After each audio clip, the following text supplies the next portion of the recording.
In this episode, I talk with Amy Shine, a beautiful friend, facilitator, body movement magician, about a couple buzzwords that you're hearing all the time now, probably narcissism and nervous system regulation. How do those relate? You'll have to listen to the episode. But it's really, we're not therapists, we are not psychologists. This is more Amy's story of finding out information from being with an addict, learning more about gaslighting, about narcissism, and how that information can give you power to go off on your own search for healing and reconnecting with your body. Enjoy.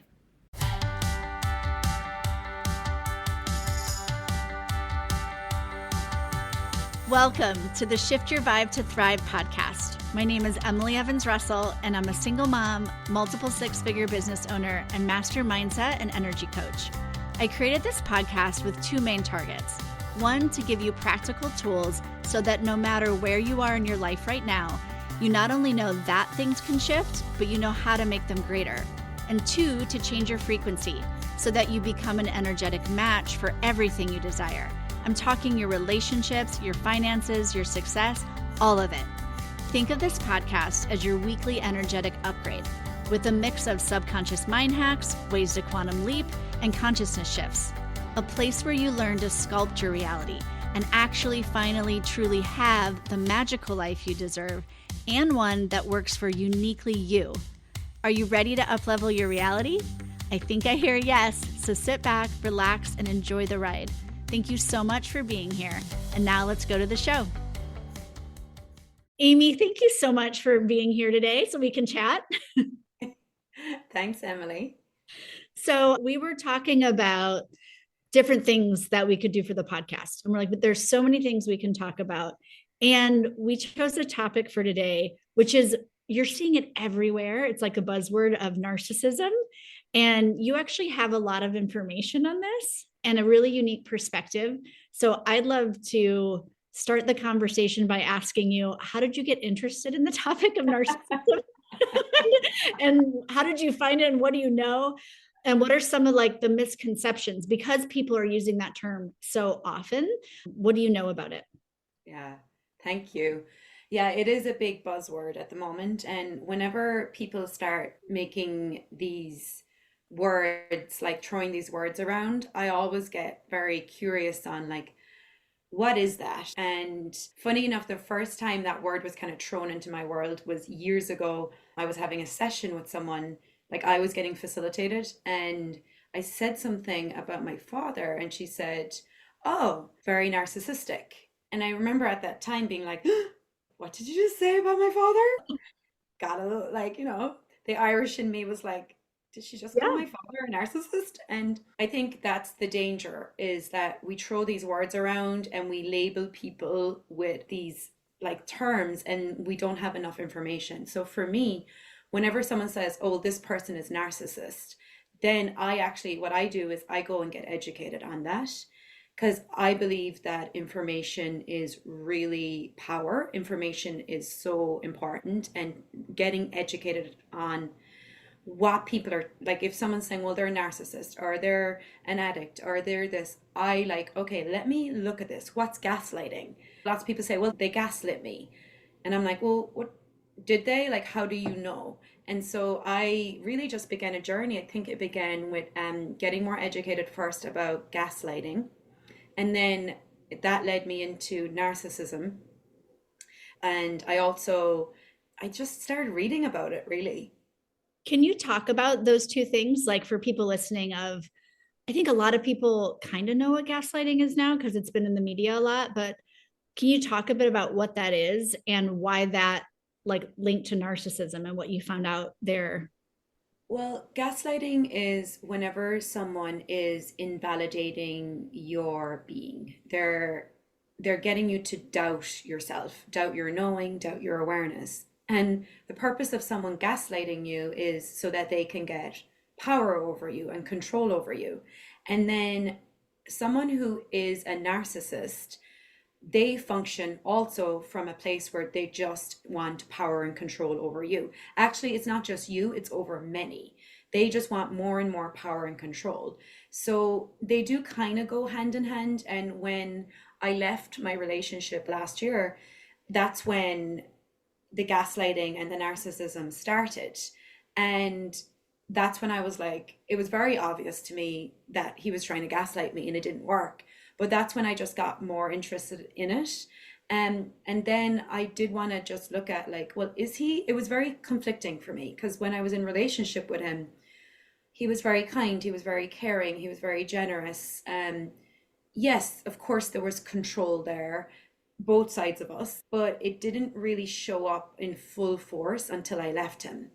And then when the relationship broke apart and I left, that's when the gaslighting and the narcissism like really like came through. And so in learning about narcissism, there's actually a difference between someone who has narcissistic traits and narcissistic personality disorder. And that's really what helped me get more peace in my world, because he wasn't narcissistic personality disorder, but he did have the traits. And that's where it really helped me, because it was really conflicting for me to go, but this person was so loving and so kind and was so generous, and now they're like not that. Now they're angry and they're bitter and they want me to suffer, they want my life to fall apart, they don't want the best for me, you know. So I think that was the beginning of like, okay, is this person a narcissist? And then it was like learning the difference. Can you explain the difference? And we are not, anyone listening, we are not psychologists and therapists, but just to start with this information. And then if you're listening and you want to know more, I know Amy, like we can put links in the show notes and stuff, but from what you know, what's the difference that helped you like go, okay, he's not a narcissistic personality disorder, but there are some traits there. And Yeah. and we all have narcissistic traits on different levels, right? So it's there in all of us. So I think that distinction is really interesting. Yeah, we all have a certain level of narcissism. We need to survive as species, and a certain level of narcissism is healthy for our survival. But it's when it becomes, when it's gets out of balance, I suppose. But I do want to say, yes, we are not psychologists, and we're just very interested in topics like this. And also, I just want to say that it takes a lot to understand narcissism. Like, it took me a really long time to unravel this topic. Like, I'm talking like the last 2 years. And I keep getting like more and more educated about it. But one of the people I was watching, like getting educated from, talked about how people find a harder time understanding and dealing with narcissism than they do with abuse. Wow. Because at least if, well, not at least, but if you're being abused, you know you're being abused, right? Like, you know, if I was to physically hit you, you know I physically hit you, like, Yeah. or even like sexual abuse, you know if you've been sexually abused or not. But with narcissism, it's so, what's that word? Subtle, Subtle, hidden, hidden, yeah. designed to be not noticed and obvious. And I think what you said with in relationship too, it's really hard to understand. Well, here's all of these wonderful, really good things. And like our minds can't reconcile. Like, is this really bad? Is this abuse? Because there's all these good things. And that level of dissonance in our minds, we just go, I can't handle that. So, That is totally, thank you for bringing that up. Yes, that's the hardest part, because you're like, oh, but this person was so beautiful to me and so kind. And then at the same time, this doesn't feel right. This feels like they're trying to get power over me or they're abusive. How do we hold these two things in the same hand? And that's where, like you said, the dissonance. So you either go to one or the other. You either go, okay, they're either abusive and that's all they are, or they're either loving and that's all they are. And that's what they talk about too, in how narcissistic personality disorder is actually created. Okay, let's backtrack. Right. So, how would we describe narcissistic personality disorder? Okay, so a person with narcissistic personality disorder, their main agenda is power and control over as many people as possible. So, when you have someone with that personality disorder, they're actually totally shut off from their hearts. There's no compassion, there's no empathy. However, they are very charismatic. So they can come across as being loving and kind and all these things, but they're actually not. They're very dissociated. And at the beginning, when you meet someone, they'll, and this is one of the telltale signs, like they could do a lot of love bombing, where they'll like tell you how great you are and how amazing you are, and they've never met anyone like you, and they want to spend the rest of their lives with you, and they've never felt like this before. And you feel amazing, right? Because someone's giving you all this love and admiration. And then once they have your love and admiration, once they start having power and control over you, they get bored and then they move on to the next person and the Mm. next person and the next person. And but they'll still keep you there, so it might not be that you break up or anything, but there'll be, and it's not always like they'll have a series of different relationships. Like it could be they get bored of you, so then they move into being obsessed about money or being obsessed about career or being obsessed about their job or how they're seen in the world. Like they're just always trying to get admiration and attention from the many, and it's always to get more power and control. Wow. There- And I And know when you say that, it's like you're describing a very up and down relationship. It's not an equal, like horizontal, like, okay, we're connecting with each other. Like you mentioned, if there's not a heart there, connection really, and it's just about power and control. It's, I think for those of us that don't function that way from that level of personality disorder, it's hard to even comprehend someone that thinks of people as just like things or people to move around as like chess pieces to get control over. It's like, I can't even comprehend that, which is why I think this is the word you were thinking of. The nuances involved are interesting because if we don't understand something, it'll flip around in our mind. Like, I don't get this. I don't understand. And then it seems to occupy all of our thoughts. So looking at some of these nuances can give you some peace of mind. Like you said, the knowledge is power because you're not just left wondering what is going on. yeah. And that piece you said, like, so someone with narcissistic personality disorder, well, let's talk about what creates narcissistic personality disorder is something they call splitting. So when a child, say we take like a 4-year-old child, right? Because nobody's born with a narcissistic personality disorder, it's created. But take you have two parents, right? And you have the mother, and the mother's like, you're an angel, you can't do anything wrong, you're incredible. Well, that's not true. The child isn't an angel. But that's what the mother is projecting onto the child. And then the father is like, you're awful, you're the devil, you're evil. Well, that's not true either. The child isn't evil. But so you have two opposing realities, right? Two very conflicting realities. So what the child does is it splits. So it decides which one it's going to choose. Will I be the angel or will I be the devil? Like, and it creates this splitting in their personality. So they will veer towards, okay, I will be like the answer, the angel, the one who knows everything, who's always right, who people need to bow to, like, and they create that. But then the crazy thing is, like, they still have that other part of them that's like, but you're wrong, you're terrible, you're awful. So that's why then they have to keep getting more admiration, more like attention, more money, more power, more status, more people, more like a new drug, new drug, new drug. It's like a drug, right? To fill them up because they're living in this fake sense of self. It's a false sense of self. Just like constantly, like they need the admiration, they need the praise, they need the status, they need the money to keep feeding that false sense of self. But it's like never enough. Never enough. Because if you're always pushing down that other part that must feel so wrong, that sense of shame and like, don't anybody see this? It's like, where are you in that equation? So hence like an actual disorder, like a personality disorder. Personality, yeah. And then to do that, you're totally dissociated from your heart. So they can't ever really have true compassion. And so it's really hard for someone like you or me who are very compassionate. And by the way, narcissists tend to target very compassionate people, people who are empathic, who can feel what's going on for other people. And And why so, is that?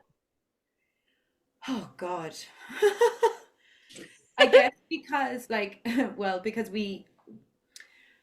why is that? I'm not really sure. Maybe because we give them everything they're looking for, you know, like that love, that attention, like we give them all of that because that's what they want. Like, I'm not really sure, to be honest. Well, I've heard you talk about supply before.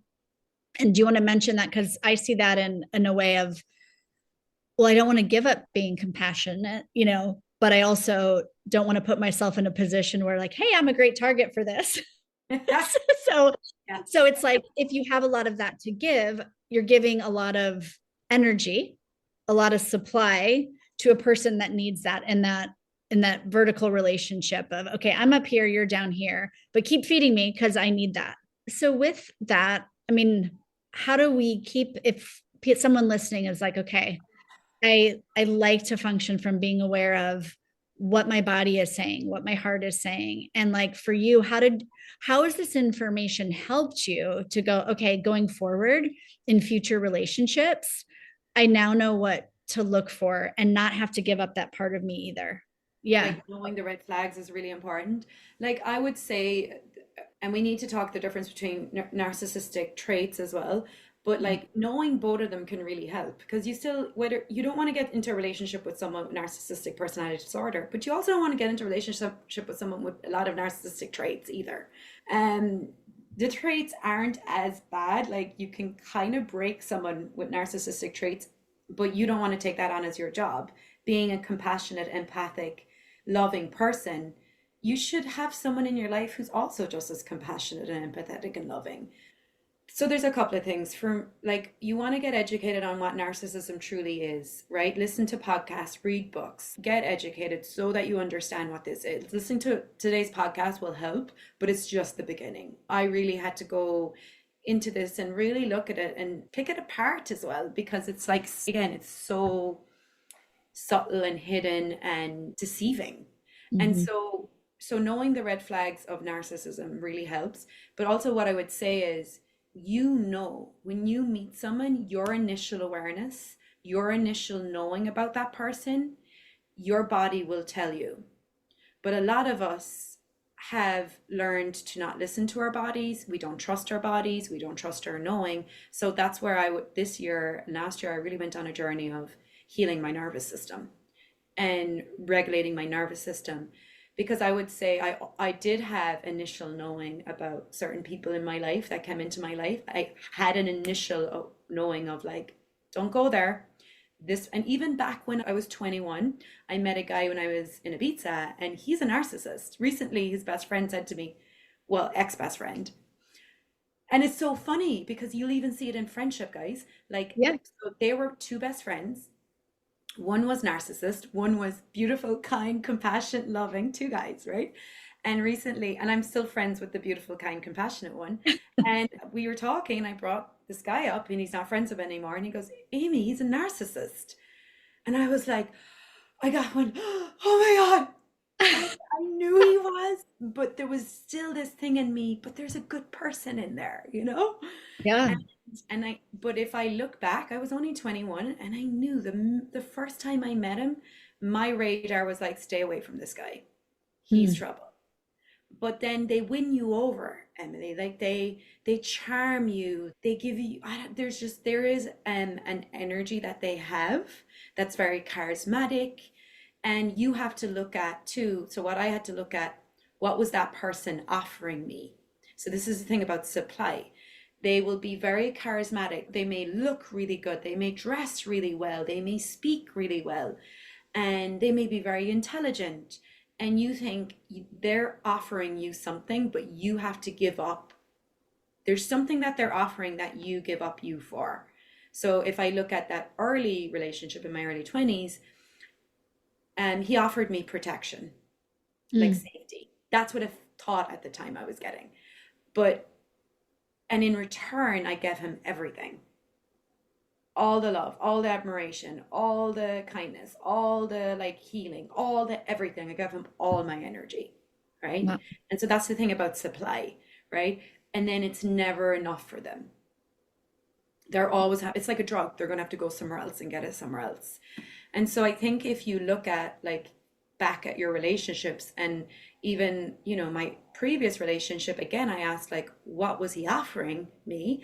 And it was something kind of similar. Like he was offering me a home, safety, like a sense of belonging. And there was another relationship I looked at recently too. And I was like, oh, it was like being told, you're amazing, you're great, you're this, you're that, all the things that I didn't think I was, they were Mm. telling me. And so then you disown your own knowing. You give up what really your body is telling you because they're offering you something. That feels so good. Yes, Yeah. it feels good because you're like, Yeah. but I felt shit all my life and I felt alone or I feel lost and I feel like nobody gets me and I'm alone here in the world. And this person is offering to be my savior, my person, my crutch, like whatever it is. So it feels good. But all along, your body's like, don't go there. This is Mm. trouble. Like, this person isn't for you. This, all the signs are there at the beginning, at the very beginning. They're there. The minute you kind of say yes to what they're offering, forget about it. You're in, the signs are gone. So what are the other red flags then? Because if once you're in that relationship in whatever form, like you said, friendship, a lover, a partner, and what can you notice beforehand? Well, number one, love bombing. Mm-hmm. That's a big one. When they start telling you how great you are, how amazing you are, they've never, like if you've met someone and you only know someone a week or 2 weeks or even a month, even a few months, and they're telling you they've never met anyone like you before in their life and they've been waiting for you and you're everything they've asked for and they've never experienced the sex like this or the passion or the like whatever it is, it's like, come on, you've been together a month, like really. Well, it's funny because when you say that, I can put my like I look at would I say that to someone? And I'm like, no, that would not be what would come out of my mouth. And that's a good thing to look at. Like, Yeah. they're saying this to me, but I wouldn't say this to someone. So why am I making this okay? Mm-hmm. How is this not a trigger for me right now? They're telling me all this stuff, but I'm not saying this. Right. And so that's the thing about boundaries. A narcissist has no boundaries. Okay. They're constantly pushing your boundaries to see how far they can go with you. And that's a dangerous place. You want to have boundaries. Someone wants to know, hey, I can't push past this person's boundaries. But a narcissist is always pushing past your boundaries to see how far they can get with you. And that's one of the things at the beginning. They're pushing your boundaries. Mm. You would never turn around and tell someone after a month that you're the person I've been waiting for, blah, blah, blah. But they are, because they're pushing your boundaries. They're trying to break down all your, I guess, your beliefs, your values, who you are. And the thing about with narcissists is you give up your values, you give up your beliefs, you give up what's important to you to take on their values, their beliefs, and what's important to them, which is actually just all about them. Wow. It's a cult of one. The relationship becomes all about them. And I saw it recently. It's easier to see it in other people. A friend of mine met someone, and at the very beginning, he had all these red flags, right? Yeah. And I could see them. And she saw them at the beginning. But then actually, she broke up with him. And for a narcissist, right? You cannot break up with a narcissist. That is like, what do you mean you broke up with me? So when she broke up with him, a week later, he came back, and that's when the love bombing went full force. Like, I mean, you know, flowers being sent, taking you out for dinner, like all the stuff. And I was like, oh my God. And she went full force into it. And you got to let people choose what they choose too, right? Where it's not our job to save other people. And then bit by bit, I could see like it was so interesting for me to observe this. It was like she was becoming less and less of her and more of him. And it's like she would talk and it was like him talking through her. It wasn't even her anymore. So that's the thing about supply. She's giving all her energy, all her love, all her compassion, everything to him now. And she is just walking around like a shell of who she really is. Wow. And it is so helpful, like you said, when we can see it in other people, because It's often definitely easier. way easier. I mean, you and I are both like coaches and facilitators, and we know, and that's why I was so fascinated with this information too, because of course I come across it with clients as well. And that same thing, I've been gaslighted, or I have a parent who's narcissistic or a partner. And so just to start to know a bit about it and then say, hey, when it gets to a certain, like, and you might need to see a therapist about this because I don't know about all of the psychology of it. But from your own personal experience and like seeing your friend that's still in that relationship, but like you've now left, how does it look? How does that happen? And how has that healing journey been to kind of find this information and move out of a relationship that had a lot of these traits? Oh my God. I mean, it's so empowering to get this information because it's like for me, I turn everything back on me. Like, what was this person offering me, Yeah. and what did I give up? And then just to also like really get compassion for yourself because I think as compassionate, empathetic people, it's so hard because a lot of times we have more compassion for them than we do for ourselves. And I think that's been the journey for me. Um, Number one, like not jumping into another relationship. If you are just out of a relationship with someone who is either narcissistic personality disorder or narcissistic traits, give yourself time to heal. You're going to need some time to unravel this. If you jump into another relationship and don't heal this stuff and look at this stuff, you're just going to get back into the same cycle again. And that's what I see with some friends of mine. They're just doing the same thing over again. They're not ready to look at it yet. Again, that's their journey. But for me, I was like, this needs to change. You know what I mean? Like, I'm not, and I think really I got into it because for me, I was really looking at what it was that got me into relationship with an addict again. And was I codependent? So that kind of, and then I started looking at the gaslighting and then I started looking at the narcissism. But when you're dealing with addiction, all of those are going to be in there. Wow. And I think just to clarify, like we talked about narcissistic personality disorder and then narcissistic traits is someone who isn't necessarily has the personality disorder, but they have a lot of the narcissistic traits. And so Which say are someone, what? hmm? Like, can you talk about what those are? Well, like, so my ex would have a lot of narcissistic traits, but he doesn't, you wouldn't say he's a narcissistic personality disorder because he does have a heart and he does have compassion, but he's an addict. So he's way more narcissistic at this stage because it's all about the drugs. Now, you could break him down and get him back to his heart and get him back to who he truly is. But with someone with narcissistic personality disorder, you can't. Number one, they're not going to go for therapy. They're not going to look at what they're doing. They're just so shut off. They're beyond therapy. So, but narcissistic traits, I would say someone with narcissistic traits may have grown up in a home with someone who was way more narcissistic. And that's what happens is if you are growing up, say, with a really narcissistic parent, you take on their traits. Or say you've been in addiction a lot, you take on these traits. You're very much you're still looking for that false ego. You're either going from feeling you're grandiose, you're better than everyone, you're amazing, you're incredible, you're living in this false reality, or else you feel awful, you feel terrible, you feel wrong, you're not doing anything with your life. So you're kind of just bouncing between the two a lot. Mm. And I would say that my last relationship was more like that. Yeah. It was more like both sides were going back and forth, back and forth. Whereas someone with narcissistic personality disorder just purely lives in, I'm the superior one. I know everything. I am the Jesus. I am the savior.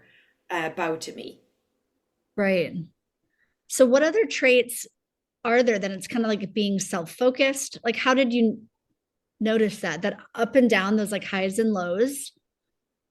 Well, when I read about it, and then I was like, oh, I could see that. Either he was really feeling on top of the world, and I'm gonna make all this money, and I'm blah blah blah blah, and kind of pitting himself as always being like the best, and Mhm. then going from there to feeling wrong and terrible. And that's usually the part where they're not getting enough supply, Mm. they feel deflated, and then they need to get their supply again to feel inflated.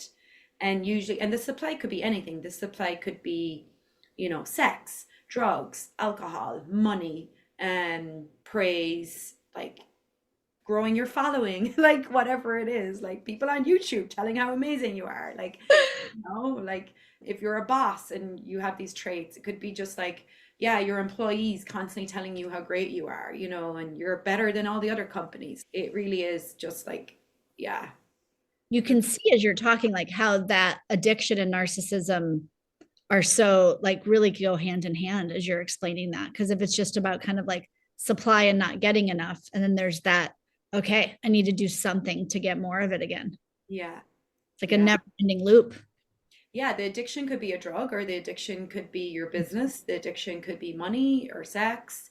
And that's why it's like, yeah, it's hard to define it really. Because the supply, you just got to look at what's this person's supply. Yeah. How do they get their supply? Do they get it from drink, drugs, sex, alcohol, their audience, their people, their following, their business status? Or do they get it from all of there? They can change, it can shift. It can go from needing it from sex and needing it from women, needing it from men. Like it can switch. Wow. So with us talking about some of these nuances and things, what is there anything else you'd like to bring to light or that you found really helpful in healing, or like kind of next steps for people listening if some of this is hitting like, oh wait, that explains that explains this that's been going on? Where do you go from there? I think it's been really helpful for me to really know the difference between the personality disorder of narcissism and narcissism traits. Because, like you said at the beginning, it's very this like it creates this cognitive dissonance in our mind to hold two opposing things together. It's like, okay, but how could we have all these great memories together, but then there's all this really terrible stuff. So for me, that's why it was like, okay, like labeling the person a narcissist doesn't really help in this situation. But there was someone else where understanding that person what is narcissistic personality disorder really helped me as well in Hmm. unpacking another situation. So that's why I think it's like, oh, this person's like this because they actually are they are a true narcissistic personality disorder. Like there is no empathy there. There is no heart. There is no compassion. They're so dissociated. And that's why I've felt like this around them, or but it's still, I do think you need therapy around it. I think therapy is really important.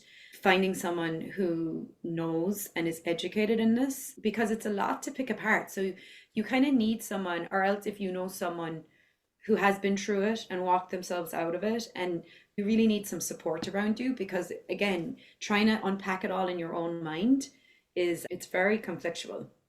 And crazy making, I would imagine. Yeah, and that's, can you understand now after me speaking to everything, like how no wonder this subject is so hard for people to comprehend, Yeah. because it's so insidious, and like you said at the beginning, it's so hidden. It's hidden. It's not like they're not abusing you physically or sexually or you meant, you know what I mean? It's a total different, it's a different disease in a way, you know? Yeah. And a different something you might not notice. I think I was listening to a podcast about narcissism, and the woman being interviewed, she wrote a book. I forget the title of it. Oh, she's really good. Yeah, Doctor, she's Indian lady, Yeah, Rashi. I can't remember her name. We'll put it in the notes. Put it in the notes. Good But she person. said, well, when you read a history book, most of those people you're reading about were narcissists, because Yes. they do really create great, like, because to have, like you said, that sense of, well, this is all about me and I want to go conquer this country or like lead this thing. She's like, and so a lot of them have created some really great things in the world. I thought, oh, that's interesting too, to realize, and then to look at these nuances. And in personal relationship, if you've been left wondering like what the f, then this could give you some more information. But it's really quite, she's like, it's really common, and especially when you're Really. looking at these traits. Yeah. Yeah. Well, I think you and me talked about that, and I said to you, a lot of these narcissists go out in the world and create amazing things because they're so in like, I want to be the one who creates this thing, Oh, and but just don't get in relationship with them. Or if you do, or if you end up working for them or whatever, like you know who you're dealing with. And that's also another thing. You are going to run into people like this. So if you have the information and how they function, you know how to deal with them. And then the other thing I said to you was like, yeah, but what if instead of having narcissists run the world, because that's who runs our political systems and that's what runs the governments, is mostly narcissists. So what if actually it's time for the compassionate, heart-led people in the world to step up and lead and be the new inventors and the ones creating the change in the world. And that's my hope for the future, because yes, narcissists have created some good things in the world, but I truly believe if we're going to heal as a species, we have to come back to our hearts. We have to mm, come back to our compassion and to our empathy. And if you look at the governments, and we're going wide scale now. Most governments, I remember sitting down on a plane one day, and they were like having meetings, and it was over what was going on in Israel and Gaza, and it was all the Saudi Arabian like leaders gathering in a room, and they were all men. Every single person in the room was a man. And I looked at it and I went, holy fuck, that's the problem right there. Like every single one of them is a man, and there's a war going on. And not to blame men and the war, however, I truly believe the feminine and coming back to the heart and to that loving energy is how we have to move forward. And every man has feminine in them and every woman has masculine in them.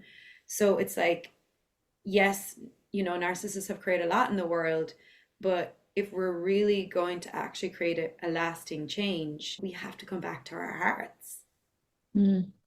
And I love how you said that there, of as you were speaking about these people working together. I think that idea of collaboration with community and including like having more people at the table. At that example, like, well, what if there were some women there, or just people functioning so that we widen that circle? So there's a collaboration moving forward, which again is very different than power and control, which is I'm above you and you're below me, so I must have the answer because I'm in this position of power. Versus when you have people collaborating, it's a very horizontal, well, what do you know about this? Like, what's your point of view? What's your experience? And that creates something very different than that up and down, well, you must know better than me. And when you said earlier about it can feel really good, right? To have someone tell you all these wonderful things, especially if you've made them, well, you're above me and you're seeing something in me I don't see. Then it's like it all comes back to if you're willing to have that compassion for yourself, but also see that that is you. You might not have acknowledged it or noticed it before, but that is you. That's not something someone gave you or magically gave you from above. It's like that's you. And I think that piece can give a lot of strength going forward. Yeah, can we talk about that piece too? Because Yeah. that's what happens with narcissism as well. Is where, so whatever it is that they showed you at the beginning, like say they told you how beautiful you were and you always felt like you weren't beautiful, or like you said, they told you you're like actually so magical and you always felt like you were wrong. So they give you something and then they show you who you are, but you see it in them. So what you keep doing is you keep seeing them as great, seeing them as magical, seeing them as beautiful, seeing them as powerful. What you're really doing is you're projecting onto them what you are, and you think you can't be that without them. That's why when you go to leave a narcissist, it feels like you're going to die, that you're not going to be able to live without them because you have only seen you through them and you think you need them to be that.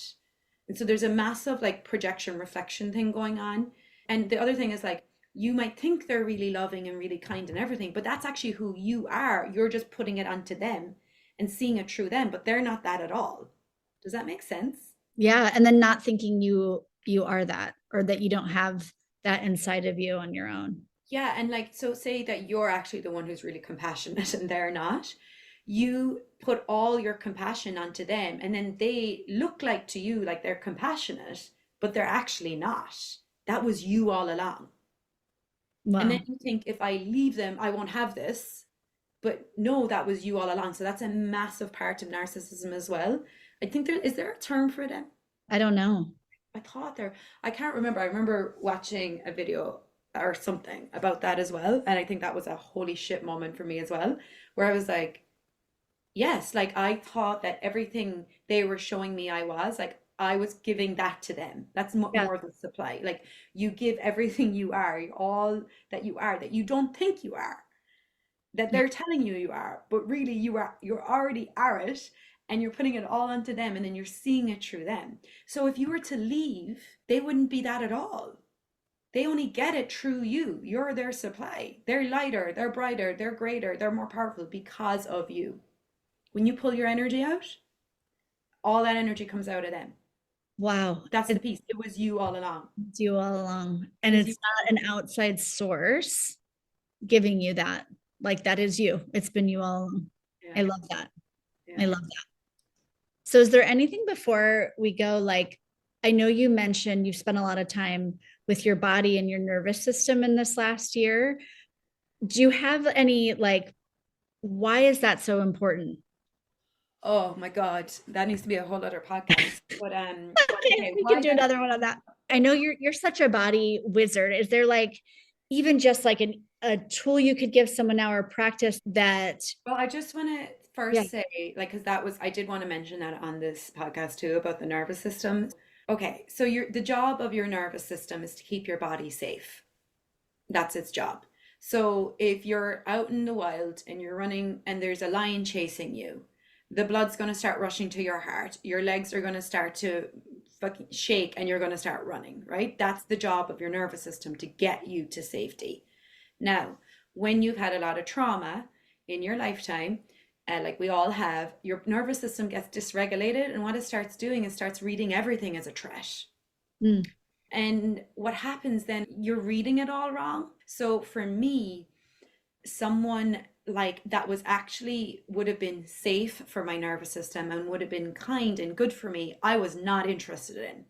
That was boring to me because my nervous system was so dysregulated and so in fight and flight all the time. I tend to attract men, relationships, people, friendships, all of it, that were also in fight or flight, that were also in that kind of anxious, like dysregulated state. That was familiar and that felt safe for me, but it wasn't safe for me. So, regulating my nervous system, healing my nervous system, slowing down, coming back to my body, like taking rests throughout the day, and giving you some tools here, like reading a book, turning the phone off, not having to constantly produce, not having to, like, all that stuff started to bring me back to a sense of peace in my body. And what happens then is you stop being attracted to that which is actually destructive for you. Because with a healed nervous system, with a regulated nervous system, you now can actually read the signs. And that's why it's so hard to listen to the red flags and all that when your nervous system is dysregulated, because you don't trust your body. Mm. And you're actually reading something that is safe as dangerous, and you're reading something that is dangerous as safe. Yeah. So I would say I was still attracted to that energy of excitement and like the highs and lows of this person, because I hadn't healed that stuff within me, that I still needed that up and down, high and low, and I was getting it through that person. I think that is such a good takeaway because I would say, in addition to narcissism, a regulated nervous system is another buzzword that you're hearing. And I love the way you just put that really simply is all your nervous system is doing all the time is taking in information. Like, if it notices a lion and that is a threat, it's going to do what it needs to do to run. And if you have a dysregulated nervous system, it's actually receiving information, like the people you might be attracted to, incorrectly. It's reading it incorrectly. So I think that's a great way to explain, well, why would I want to regulate my nervous system? Well, so that you can actually get to what's true for you and your body. Because when your nervous system is taking in information and reading it incorrectly, that's why it would be so hard to see all the things you mentioned. They wouldn't appear as red flags. Yeah, and then you have a bunch of cognitive dissonance that goes with it. You know what I mean? So you're like, oh, I have this sense this person probably isn't someone I should be with, but then you're like, but they're so nice and they're so kind, and then and so you're not actually listening to your body. Mm. Um, but I would say again, education, information is power. I got educated about the nervous system. Even just learning about the different states was amazing for me. So then, like before, I would be anxious and just think it was just energy. Now I'm like, oh, I'm getting dysregulated right now. I'm going into some kind of fight or flight. I learned tools from you too about talking to the subconscious that really helped me. That goes hand in hand with your body as well and your nervous system. And you have your amazing Fearless Femme program, which is also helping people get to know their subconscious, because that's really important too, because the thoughts and the stuff that your subconscious programs are running is also feeding the sensations that your body is giving you. But I would say, number one, just like give yourself some rest. That's Mm. key. Like rest. And for me, that was another thing. It wasn't safe for me to rest. I lived my whole life going, doing, producing. I told you one day I've been working since I've been 14, Yeah. so I had to introduce in the last year and a half, 2 years, really introduce intervals of rest.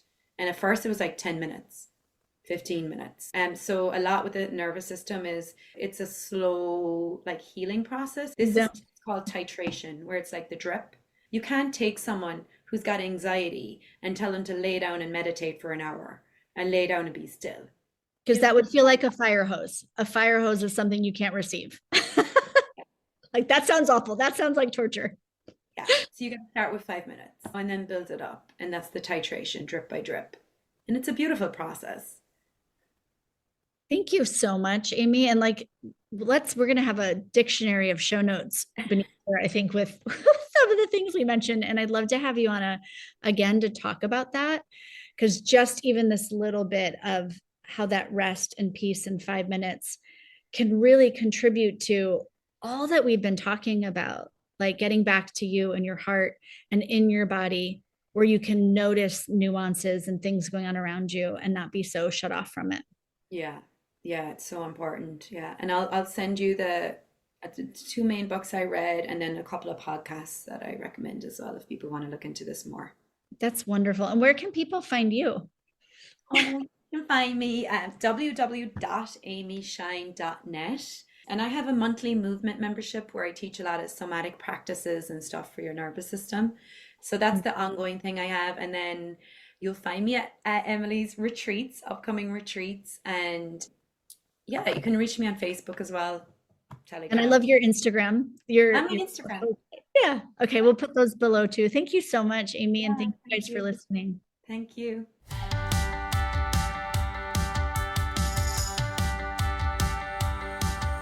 I hope you got something out of that episode. If you like this podcast, please share it with someone you know who'd find it useful or interesting, and subscribe so that you can listen to past and upcoming shows.